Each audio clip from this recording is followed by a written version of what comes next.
Guys, thanks a lot for joining me today. This is going to be almost like a mini favorites video. I'm going to just be focusing on the coverage products that have really been impressing me lately. Some of them are not really my typical jam. I'm often very satisfied by a nice full coverage look, and that's not really what these products are. They fall into a little lighter, glowier category, and I'm just finding that pinpointed coverage is my friend. Using my concealer where I need it works for me, and elsewhere I can be very light, even glowy, and still satisfied with the look. I'm also targeting powder where I really want it, you know? So I'll sometimes use a glowy primer as my base. I have multiple videos where I've done this, but for example, the Rimmel Multitasker Better Than Filters, I do love this one. I've pretty much always loved this one. I have it in 003 Light, and it's gonna come out with one of those big buckfoot applicators and give you sort of a mix of like a skin tone liquid that also has a glow mixed in. And it is truly quite glowy, but it blends into my skin with ease. It actually lasts really well, and then I can pinpoint my coverage on top of that. One that I really previously hadn't gotten that much use out of, but I'm realizing, hey, I'm liking this one as well, is the e.l.f. Halo Glow Liquid Filter. So I've got a handful of products like this. These are the two that I'm kind of getting into the most right now. It's very radiant. This is shade 2 for me. And yeah, you can wear these under foundations and kind of adjust the look and make a standard foundation look more luminous, or wear them on their own, add in concealer, add in setting powder, and you've got a full look there. For more coverage and a surprisingly good staying power look, I'm back on Neutrogena Healthy Skin. I know I used this quite a few videos back, but it's still like working its way into my rotation. It's called Healthy Skin Liquid Makeup, has the SPF 20. I'm shade buff in this, and this is like making your skin look healthy, radiant, without actual shimmer. I feel like it's also providing kind of a dewiness and hydration, but not too much. It's a really good sweet spot for like everyday foundation that's medium coverage, manages to have the good staying power, gives you some radiance without glitter. And even though these have some shimmer, I feel like, I don't know, I can just handle it, I can work with it, and it ends up looking really good. And this is just a little different take that is definitely giving more coverage than the glowy primers. And what I'm going to use today almost falls in between both of the things I've just talked about. Another one that I've just had on hand for a while, used and enjoyed, but maybe haven't quite connected with, just maybe haven't totally realized its worth for me. It's the L'Oreal Lumi Le Glow tint, and I have it in 120 neutral. So this is what I'm going to throw on today, and you're going to see how it sort of falls in between the idea of glowy primer and light to medium foundation. Give myself a full pump. It is super liquidy, so be ready for that. Just patch it all around. This is the e.l.f. Buffing Foundation Brush. And this just looks so pretty going across my skin. Really nice sheen. Staying power wise, again, I'm not just putting this on and leaving this and this alone, but I'm adding concealer and I'm adding powder, and I can be super satisfied with staying power then. The blend is very easy. It's like this product has just slightly changed the ratio of glow and skin tone color from products like this. They've given us just maybe a little less glow and a little more of the coverage shade, and I just think it's so fresh looking. I'm just appreciating the glow a little more, you know? Look at that, total ease, evened out skin tone, a little bit of coverage. If I was maybe just going out with one thing on my skin, like that feels really good. And then getting into concealer, I have been wearing this one so much. This is the Essence Silky Blur. It's called a Hydrating Longwear Concealer. I'm shade 100 in this, and I'm really digging it big time. It's light. It seems to be like a really good brightening yet covering tone for me. I'm just patching it around everywhere. I got a couple little breakouts to attend to, but for as thin and light as it is, I think it does a terrific job on coverage, actually. Now, is it as deeply hydrating as e.l.f. Camo Concealer? I feel like that one still has a little more juice to it, you know what I mean? Like, it's just a little richer texture, and it deposits, I think, more moisture on the skin. This one's a little lighter, but I feel the coverage is still quite impressive. And all I can say is look how it's able to like take care of me here. I'm just spreading it. And I may have applied a little more than was even necessary, but then I go in with my brush that I blended the foundation with. Oh, look how we've really established nice coverage here.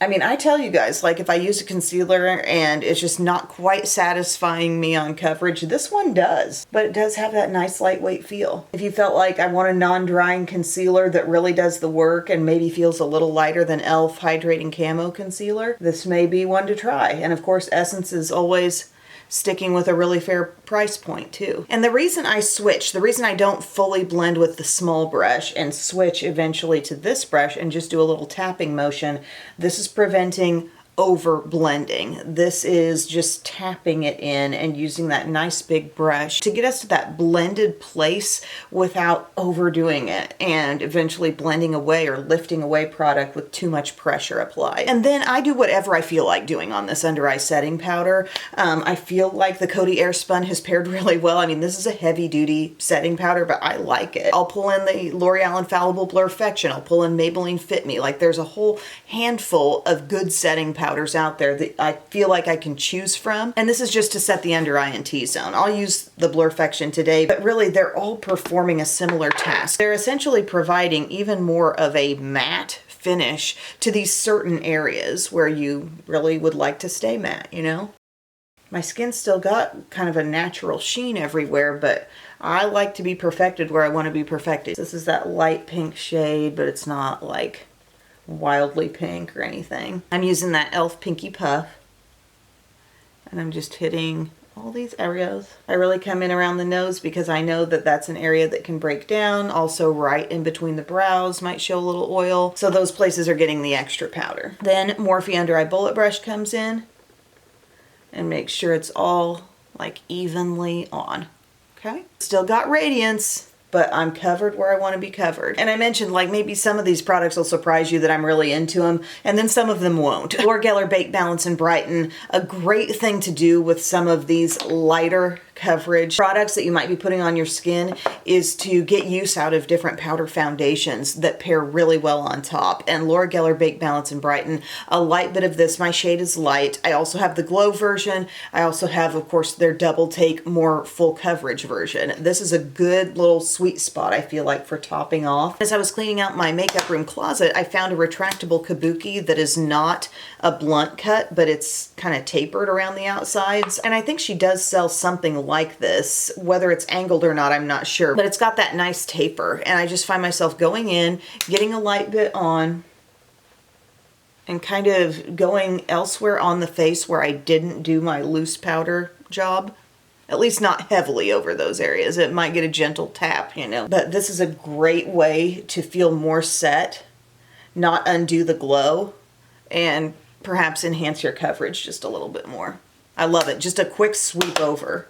And back to the under eye real quick. If you're wanting something pressed, I do enjoy this Catrice Soft Blur Matte Airbrush Powder. Really nice, I think fairly advanced texture on this. It goes on, it does adhere. It truly adds a look of additional coverage. So that might be something to consider if you enjoy using a pressed option. I like applying that one with a brush, and I'll just hit on the under eye area, and that's good too if I'm not feeling like a loose powder. But when you hone in on my skin, you know, I'm not wearing highlighter, but the whole surface of my skin still has a gentle glow. Covered where I want to be covered, not feeling sticky, but my base look still has a lot of radiance. So I'm going to go ahead and finish things off and show you how it all turns out, but those are some coverage favorites right now. I'm back with the finished look. The skin's still glowing. Here's what I added in since you saw me last. I used some cream contour. This is Milani's Cheek Kiss in the shade Spicy Season. And then over top of that, I used my CoverGirl True Blend Skin Enhancer. This is in Caramel Truffle. So I use that around my hairline for a gentle contour. My blush is Milani Dolce Pink. And this does have some glow to it. So I'm not even wearing a highlighter. It's just, you know, any additional glow on my cheeks that's going beyond this product shining through is probably from this blush. My brows are CoverGirl Clean Fresh Nano, and then the Morphe Micromanager Gripping Brow Gel. I've got the e.l.f. Lock It Down Eye Primer. I decided on this little palette from e.l.f. It's the Keep It Ethereal palette. I really do like this one for easy, gentle, everyday looks. I've got this in the outer corner. I used some of this shade that has a little bit of shimmer, kind of blending gently up above the look, and it gave, I think, the prettiest little haze there. And this is what's on my innermost corner. I used a shadow stick. It's the ABH Glider Shadow Sticks, which I'm really pleased with the the staying power of these as well. These are right up there with some of my favorite long-wearing shadow sticks. There's a really wide shade range. I used a very basic one called Cocoa Drip. Think like a little bit deeper than Brown Abyss from L'Oreal, and I've got that on my upper lash line and my lower lash line. We've got Essence Lash Princess Sculpted Volume on my upper lashes and e.l.f. Lash Extender on the lower lashes. That's my tubing mascara. And then for lips, I used Morphe Lip Liner in Berry Cola. I really like this formula. I feel like it's a good sweet spot between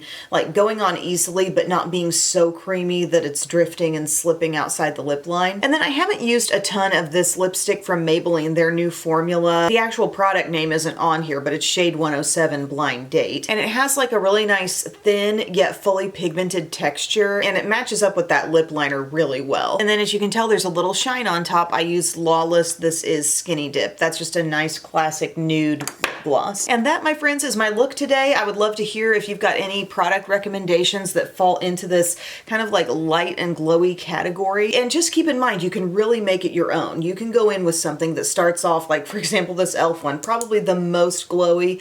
You can start there and give your skin tons of luminosity, but then, you know, you're adding some concealer, you're adding a powder or two, and you can really customize the look and get it exactly how you want it on your skin. So keep that in mind. Also, glowy bronzers and glowy blushes are a factor as well. So thank you for your time, everyone. I love you. I'll see you soon.